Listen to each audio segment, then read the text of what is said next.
So you guys probably caught my recent video. Of course you did, right? Because you watch all my videos. My recent video, the Apex phone. I saw so much promise in that particular device, and also the response from you guys was substantial. I decided to keep that train rolling down the tracks, sort of.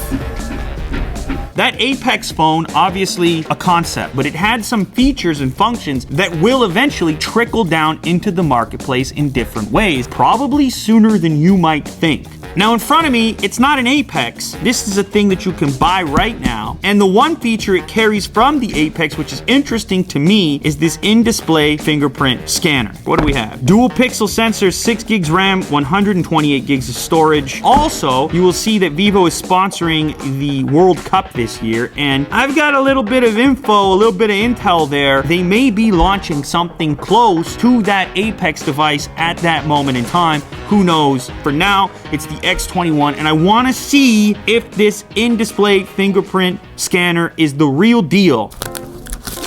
How about this box? Look at that little color shift going on there. Whoa. Why does that smell so fresh? Like fresh soap. Well, it's like fresh soap in here. This is a whole new opportunity for manufacturers. Some type of scent when you open a box. I just gave you a free one. Will, who saw more boxes than me? He pointed back at me, okay? In case you can't see it. World Cup, baby. A headset which looks a little better than average, actually. Look at that. It's an in-ear style.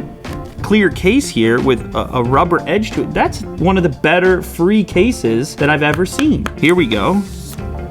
Ooh.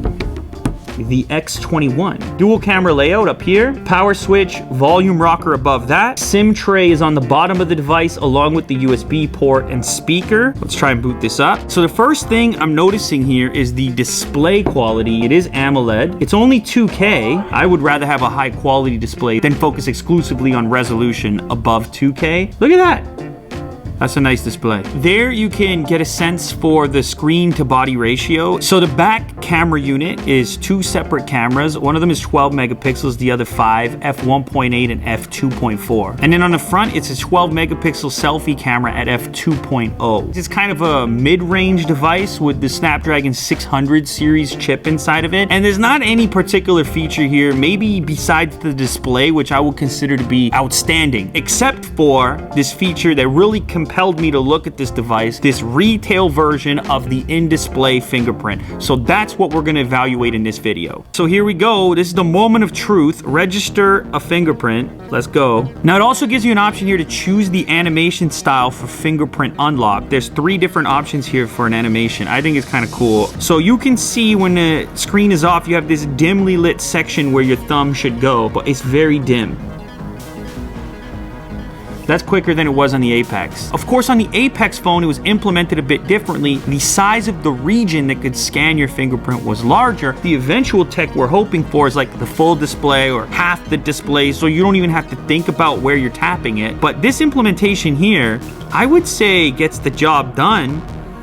Maybe better than I expected. The tech behind the scenes that's working through the display to read your fingerprint is not the same security level as what you would get out of a capacitive reader on the back of the phone or below on the chin region. You might be giving up a little bit in terms of security, but I think there's something compelling about that trade-off. Also, if you tap the wake button, then you can really see where the location is. Is it a complete substitute considering the fact that you're giving up a little bit of security? I don't think so. And the reason I'll say that is because the rear scanner doesn't really bother me that much. This is the OnePlus 6. I mean, they've implemented it there in such a fashion that's not particularly offensive to me, and it's quick. Vivo's going after it, and the implementation here is beyond my expectations. So that says something on its own. And in fact, I can't wait to see their next version of this. For something so new age and high-tech seeming, plus you get the real cool animate. Look at that. I mean, you feel kind of high tech. So I appreciate ambition in this space, and this is another example of it. And as that pad gets larger, the practicality is going to go up even further. If we can get a full screen or even a half screen version of that, like had sort of been pitched on the Apex,